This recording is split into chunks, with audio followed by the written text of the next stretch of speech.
Hello, codedfriend.001 listeners and subscribers. Good evening.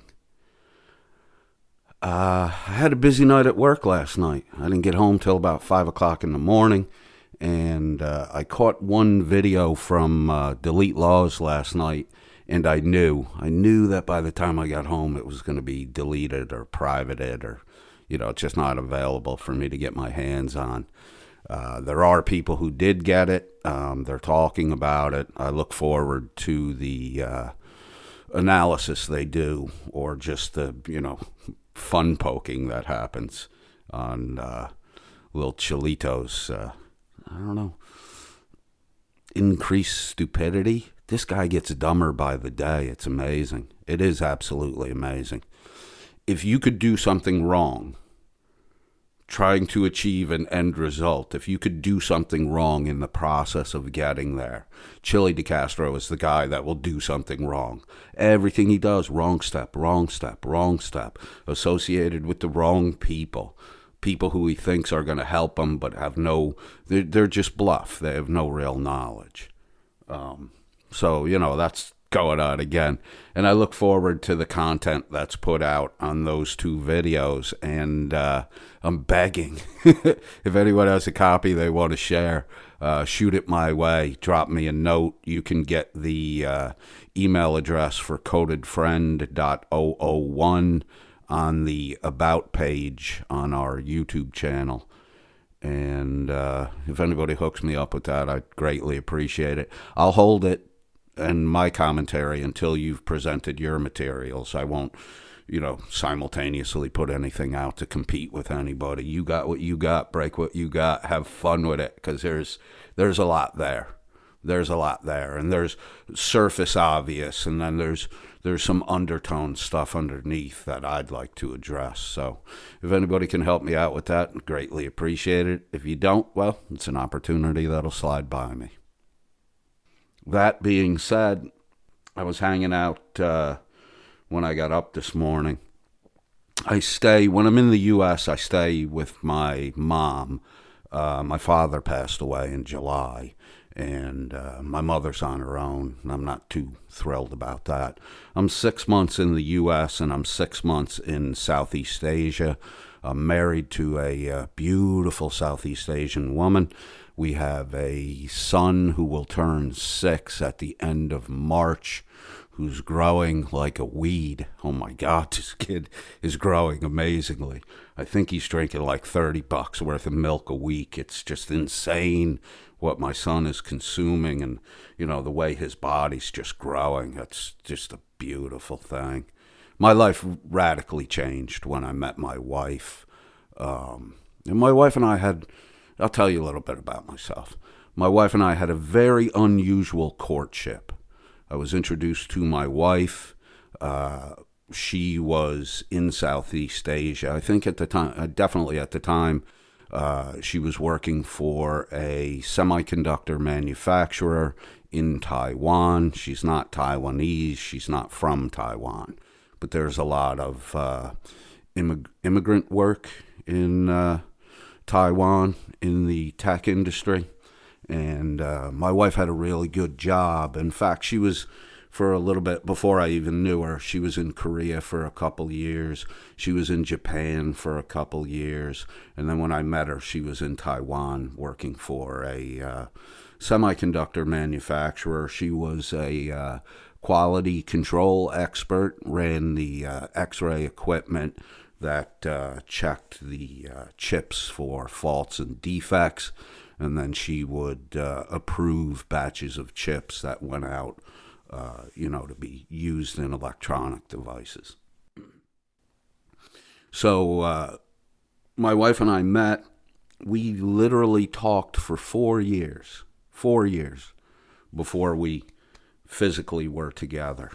And I knew early on, talking to my wife, and I never wanted to get married. Never.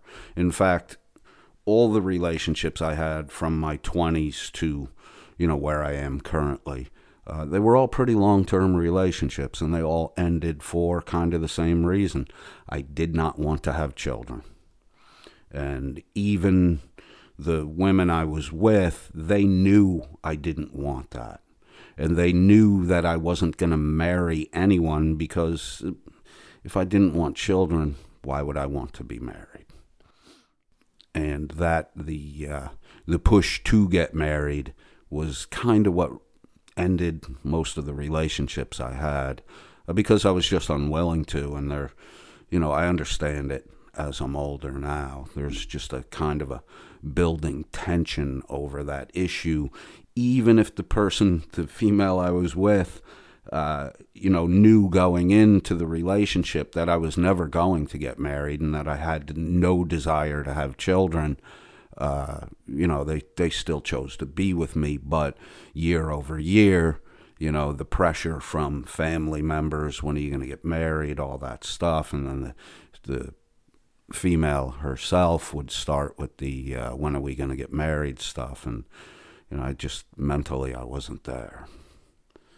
Then I met my wife, and everything changed. I did want to get married, and I did. The reason I wanted to get married was I wanted to have a child, because of my wife, because of what a beautiful person she is, all around. Physically beautiful, spiritually beautiful, emotionally beautiful. Like everything I'm not, she is. So we talked on a daily basis for 4 years before we physically got together. And I'm very thankful that I was able to have that experience, because the 6 months of separation each year is very, very difficult on my wife. But we set a firm foundation of communication and dialogue because of the 4-year courtship we had. And without those 4 years of talk, I doubt that my wife and I would have made it to the point that we're at now. COVID got me trapped in the U.S., so it has been 3 years since I've seen my wife and my son, and I'm dying to get back there. So the point of all of that is to let you know that I'm 6 months in the U.S., I'm 6 months in Southeast Asia, and the area I'm in Southeast Asia is rural. We're out in the jungle.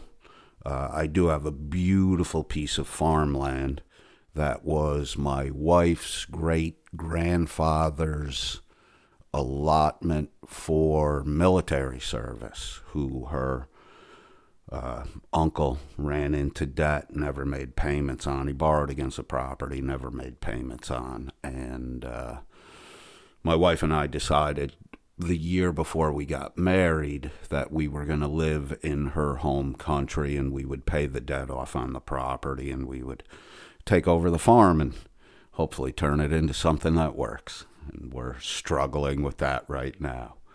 But financially, I'm stable and I'm okay. So I do have the resources to push through and try to get this thing working. We do have a decent amount of livestock. I got a nice flock of chickens. I got goats. I got 3 cows, 2 newborn calves. I got a piggery full of pigs. It's a hard life, but it's a good life. It's a fun life. And, at the end of the day, you either made what you needed to make or you didn't make it. And you might have to get up a little earlier the next morning to finish up what you fell behind on the day before. Because on this day-to-day farming thing, man, you have to get your work done. Procrastination and putting things off till tomorrow doesn't work. Does not work. So the area I live in is really poor, predominantly poor, abject poverty. And in the future, I do hope to extend my ability, my outreach ability to assist some of the poorer families in my community. And I might ask some of you to help me out along the way. Not just money. Money's the easy way. There's a lot of other things that can be done. Clothing donations, like, I'm talking about. I know I've bought clothing for children in my area that don't go to school because they only have 2 changes of clothing. So, it puts the whole American experience really into perspective for me. And, I've said it, I think I said it in the last broadcast. The America I grew up in as a kid in the 70s is not the America that exists today. For good or for bad. I'm sure for a lot of people it's better. I'm sure for some it's worse. For me, I don't see the quality of life experience that I saw as a child and a young teenager growing up. And that change and seeing what's, I don't know if I want to say seeing what's really going on, but just seeing the reality that was unfolding before me may have been part of what embittered me a little bit, and why I had problems with authority in my late teens, early 20s. But that's behind me now. And, I succeeded financially in the work world. I still work, even though I don't have to, because I just can't not work. If I don't have money coming in, it impacts my mental state. Mostly because, I have relatives that went through the Depression. I have relatives that went through World War II rationing. And, if you're able to work and you're not working, in my family, in my extended family, if you're able to work and you're not working, there's something wrong with you.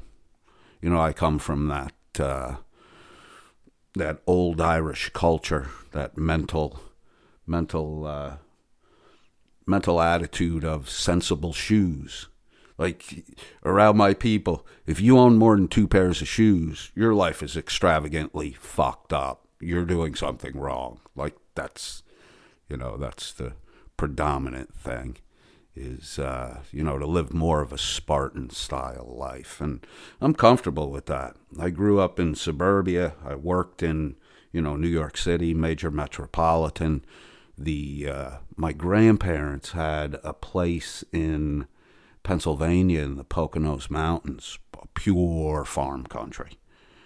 Red, black Angus, and hay fields.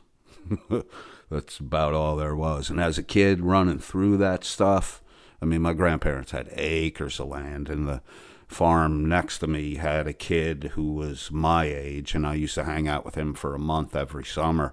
And his grandparents, I think, owned the side of a mountain. They owned, somewhere between 500 and 800 acres of land. And we were just able to run amok and do whatever we wanted.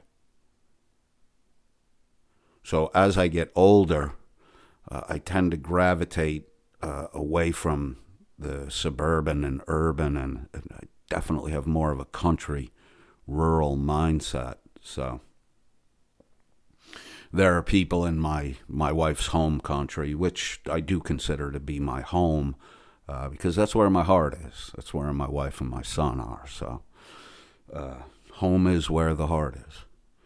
And I would like to, whether I do it alone, which I could make an impact alone, but I don't think I can make the impact I could make if I get a little help from my friends, so to speak. So in the future, I'll go over in more detail the plan I have and what I'd like to do.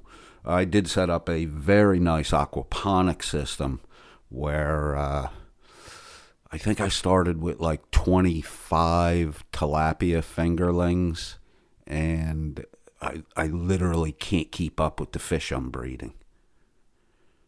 Like, it's crazy. My last fish harvest was, I think, like 150 1-pound plus tilapia. And every time you harvest, you'll find that the fish are breeding inside the main tank. And if you don't get the young fish, the fry, out, they'll wind up being consumed by the adult male fish in the tank.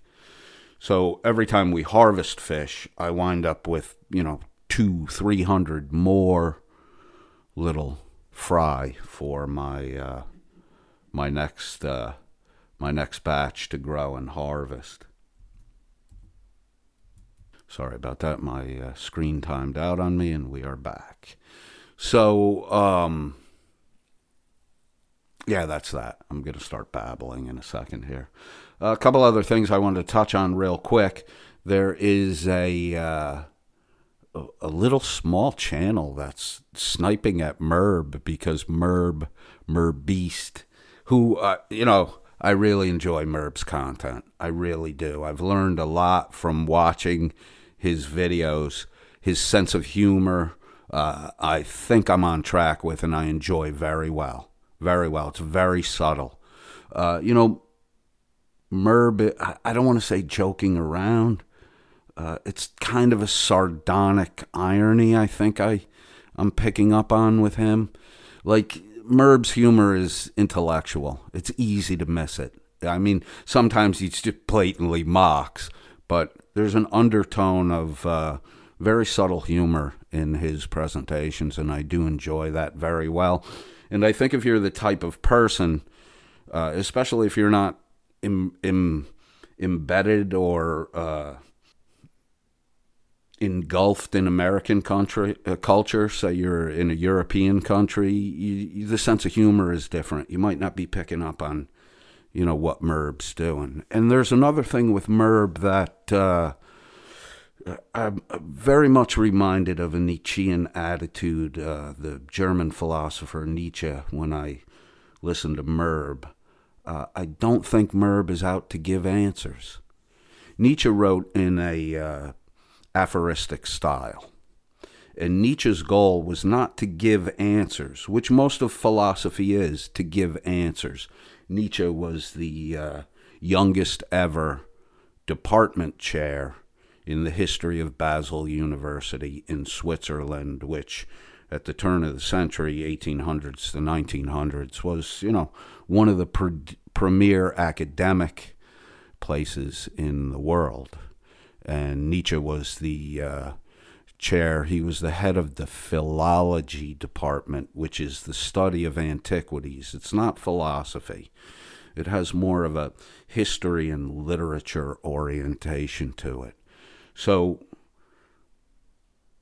Nietzsche came to the conclusion that a lot of the philosophers that were discussing Greek culture and Greek philosophy were getting it completely wrong.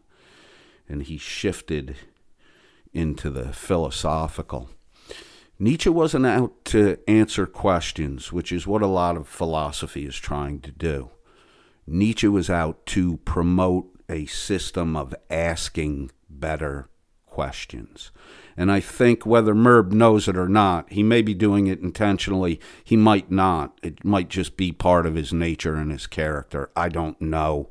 I've never talked to the guy personally. I would love to sit down and talk to him. I would love to. Because I think he's out to get people, to instigate people.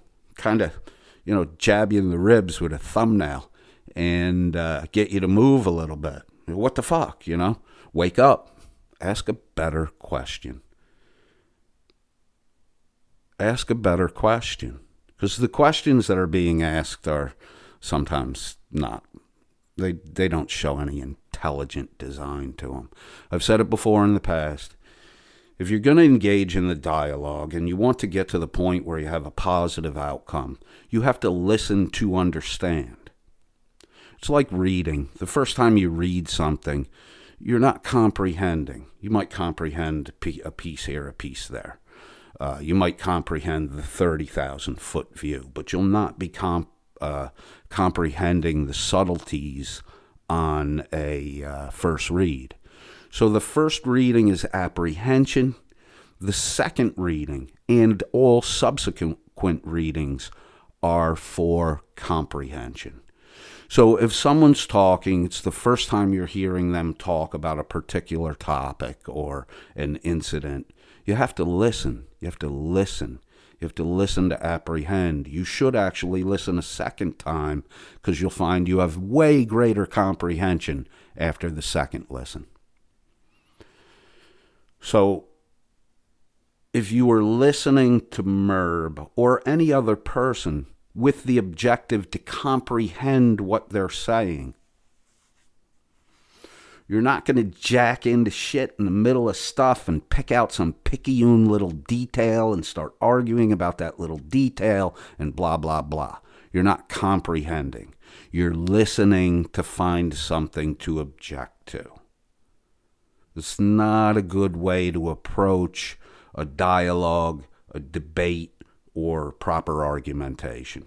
Look, I'll give you another thing Nietzsche said, and I think he was absolutely correct in this, that the dialectical method of argumentation, which the Western world has because of the works of Socrates.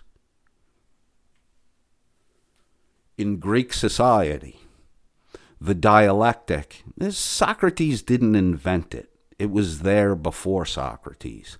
It wasn't popular because it was considered a profane, a subpar method of argumentation. And I do believe that that is true. There's much more to argumentation than simple yes, no presentations. Because I can lead you down the path of all manner of stupidity by guiding you through questions that you can only answer yes or no to. I believe it was Sartre, I'm not 100% sure, I'll probably look it up and put a link in the description box, who said that life is green, thought is gray. I think I flipped that around. I think when he originally presented it, he said, thought is gray, life is green. So you got to remember, reality's got a little bolder dynamic to it and a lot more color to it than what goes on in your head. And for all those people that are out there saying, incredibly idiotic things like, most people don't use 80% of their mind.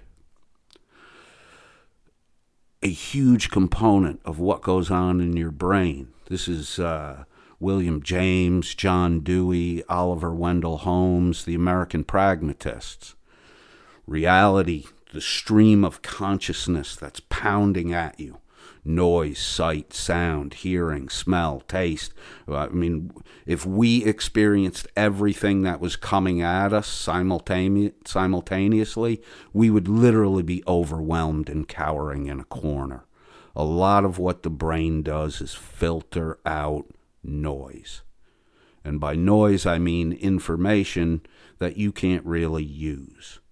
I mean, if you're trying to focus on something, looking at something, and there's, a loud noise behind you distracting you, it's best to have a brain that can function in a way that moves that distractiveness into the background. So there's a lot of filtering that goes on in human thought, and you need to kind of be conscious of that.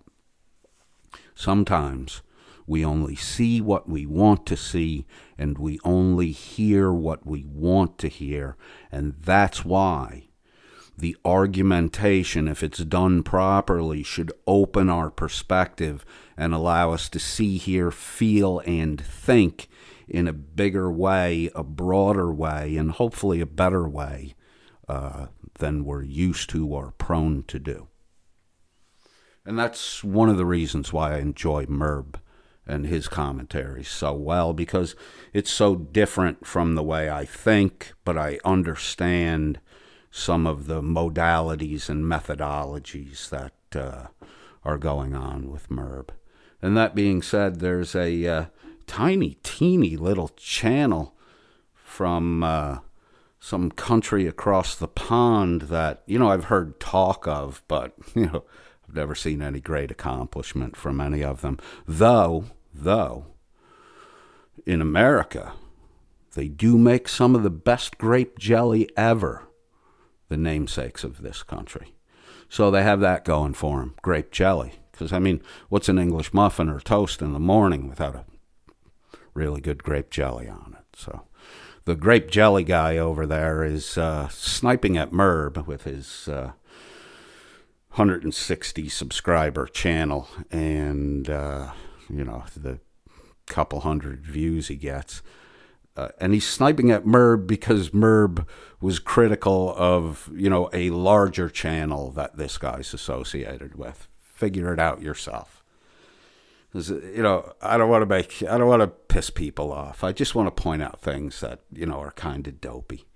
But if you find out who I'm talking about, you go over to this guy's channel and listen to his critique of Merb's analysis of his buddy's big channel. Dude, your argumentation is weak, poor, sensationalist in nature, and everything, oddly enough, everything you accuse Merb of doing, you yourself are doing, bro. So you might want to make sure your pencil's got an eraser on it and sharpen up the point a little bit before you go writing off your, scroll nonsense stuff and then reading your script back. And from that, let's jump to Platoon hard drive. I sent a email out to Platoon hard drive. This is another guy, small channel, small like me. And, when I was cracking on the grape jelly guy, I just, I don't think I'm any big thing. Look, I said it in the last broadcast. If we could all learn to laugh at ourselves, we'd be able to have better conversations with each other. And I think that's one of the things that draws me to the content that's provided over at Platoon Hard Drive. That dude makes me laugh, man. Sometimes I don't even know if he's intending to, but just his reactions, the things he says, the way he can go tangential in a heartbeat and not get himself back on topic, I kind of enjoy it. I like it. And I would love to, and I'll tell you what I sent in the email. I sent an email to Platoon Hard Drive. I want to do just a lowbrow hangout with him. And I'm talking lowbrow, bass, humor, poke fun at shit you're not supposed to poke fun at, and just crack on whatever we feel like cracking on and have a good time. And if people want to take it serious and get mad at me for it, don't blame Platoon Hard Drive. I invited him to do it. I'm going to goad him and encourage him to do it until he does it with me. And then I hope that we're going to do, get together every once in a while and just do a, general, hey, did you see this? How stupid is this fucking guy? Or, hey, I watched this. It's kind of funny. Or, look, dude, this argument this guy put together is brilliant. I'd love to sit down with Platoon Hard Drive and just shoot the shit for, 20 to 40 minutes and see what comes out of it. I think he and I could get some good shit done. So we'll see what happens there. There are two videos I recently watched with him. One he referred to as tone poetry, and I will definitely put a link for that in the description below. If you haven't been over to Platoon Hard Drive's site, go over and just check him out, give him a listen. If you like what you hear, give him a subscription. He really does break up the seriousness and the monotony of the day-to-day YouTube rigmarole.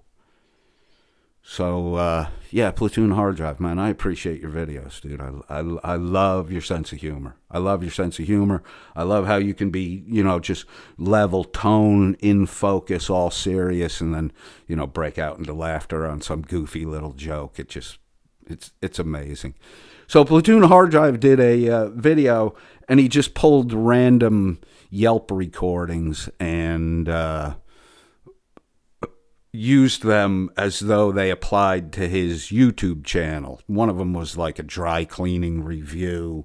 Another one was a restaurant. And it's just his reactions to comments that are negative, that he's presenting as though they would be about him, but they're so totally not about him, and his reaction to it and just the general hilarity of it was pretty funny, dude. Hats off to you. That was a very original piece. And right away after I saw it, I wanted to do it, and then I was like, I can't be that kind of dickhead that just rips off somebody's comedic presentation. So a little bit about me, a little bit about Merb, a little bit about Platoon Hard Drive. There are so many people I would like to say stuff about. Hand Banana, fucking love the dude. At first I didn't get it. I went over, I listened to him. Things seemed a little sophomoric. But the more I listened to him, the more I started to enjoy his sense of humor and his argumentation and the way he presents data. Hats off to you, Ham Banana. You're doing a great job. There's another dude out there, Oleg Welch. Love his stuff. Little ambivalent to him at first, but I quickly got, his presentation style and got his sense of humor and appreciated the materials he put out. And when I'm stuck at work and it gets a little slow, Hand Banana, Oleg Welch, they're kind of late night guys, and I love popping onto their broadcasts and just see what's going on there. So I want to thank you guys for, presenting what you present, the way you present it. It's different than most other people, and, I enjoy it. Thank you much. So we're about 30 minutes of me just rambling on here. I don't really know if I have much more to talk about. There was another point I wanted to make, but, I'll give you this. I'm getting old. I'm in my middle 50s. 2 years ago, I had a horrible automobile accident. I was in a 97 Jeep Sport, which I had put a considerable amount of money into, in the restoration process, fixing it up. It was that deep green color with the Spice hardtop and the Spice interior. It was a nice 5-speed stick. It was beautiful.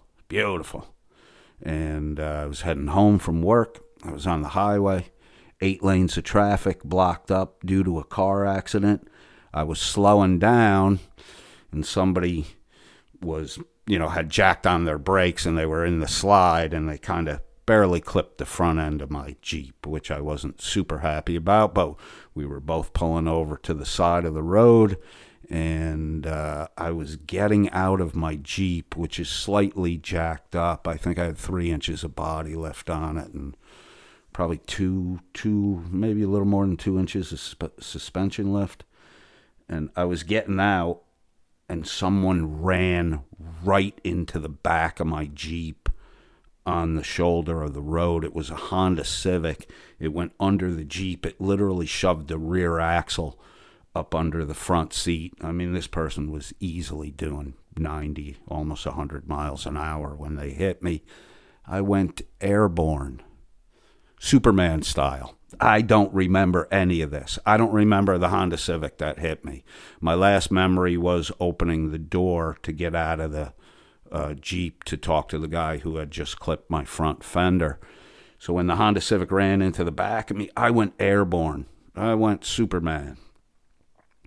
The jeans I had on the right leg from middle thigh to middle calf on the outside, it looked like a rat chewed a giant oval in the leg of my denim. So I definitely slid down the road on my side, in between the shoulder blades on the sweatshirt I was wearing.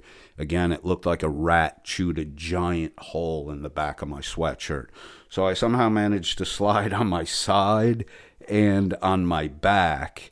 I don't know if this happened before or after the slide, but I hit my head on the concrete abutment that separates the east and westbound sections of the highway. It's about, I think, probably about 5 foot tall, the big concrete dividers. So not only did I hit my head on that, but it jacked my head down so my jaw was jammed into my collarbone. And I think I broke my collarbone where it enters into where it connects with your shoulder blade. And,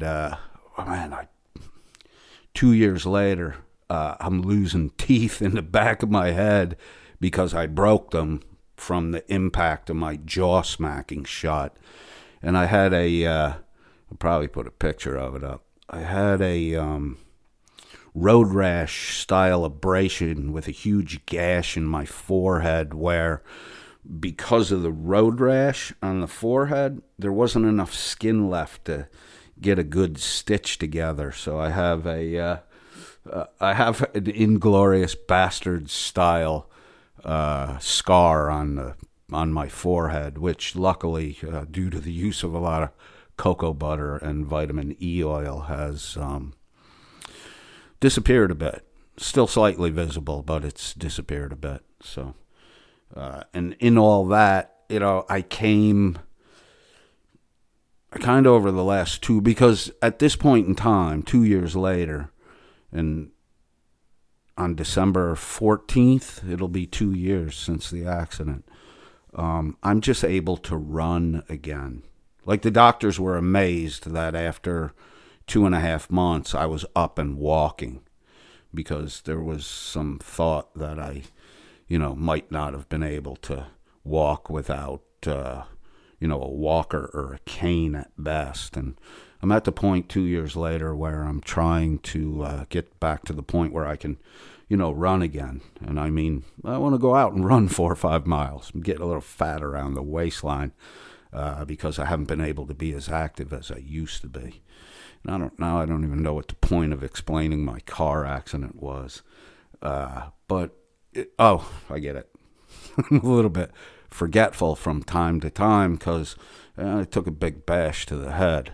I actually had to relearn how to sign my name.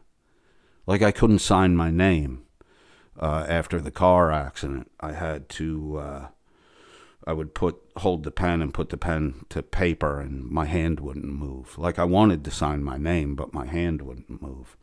I could write all manner of other things. I could not sign my name. I could print my name, but I couldn't do the cursive signature. So I literally had to relearn how to sign my name. It was kind of a fucking weird experience. But my mom helped me out with it by encouraging me to write a sentence about myself with my full name. And, my name is blah, blah, blah, and I like to drive cars fast. And when I wrote my name out in the sentence, it would kind of flow better. And little by little, I got my signature back. But it's kind of a freaky, weird experience. Oh, and the whole car accident, from the point where I opened the door to get out of the Jeep, I have no recollection of what happened to me. I regained consciousness on the side of the road in an ambulance strapped to a spine board. And when I regained consciousness, I'm like, what the fuck? Where am I? And there was an EMT next to me, and I looked at her, and I'm like, what the fuck happened? She goes to me, why don't you tell us you were walking around in the middle of the highway when we got here? So when I was in my drinking days, I had this functional blackout thing. Like, I would lose consciousness. The next day, I couldn't remember what I did the night before, but I would never pass out. Like, my body refuses to shut down. Even if my mind isn't there consciously, my body will continue to operate. It's very strange. So, I had that experience. And I think I was saying that to tell you that I forgot the one last thing I wanted to talk about. And then I started rambling about my car accident. And I can't even remember what I was going to say. So we covered Merb. We covered the grape jelly guy from across the pond. Talked a little about Platoon hard drive, Oleg Welch, hand banana. See, the memory still works. And I'm getting old too, so I don't know which is which here. So we'll wrap it up on that. I'm sure right after I close this out, I'll remember what I was going to try to say to you. There was another thing, William James, the American pragmatist, in one of his writings, because he started as a psychologist before he was a philosopher. And he talked about trying to recall a name or an address, and how if you sit there and focus on it and, try to force it out of you, it just won't come. But if you stop, take 30 seconds to distract yourself while you're in the middle of doing something else, the information you tried to recall will spontaneously appear in your mind. And I've always tried to employ that and just not force myself to bring something into consciousness, but to distract myself and let my subconscious pop it up for me. So I hope you're interested in my little bit of babble today. I would like to get a hold of those 2 Chili DeCastro videos from last night. If there's anybody out there that can help me out with that, please do. If not, well, okay. Have a great day today, guys. God bless you all.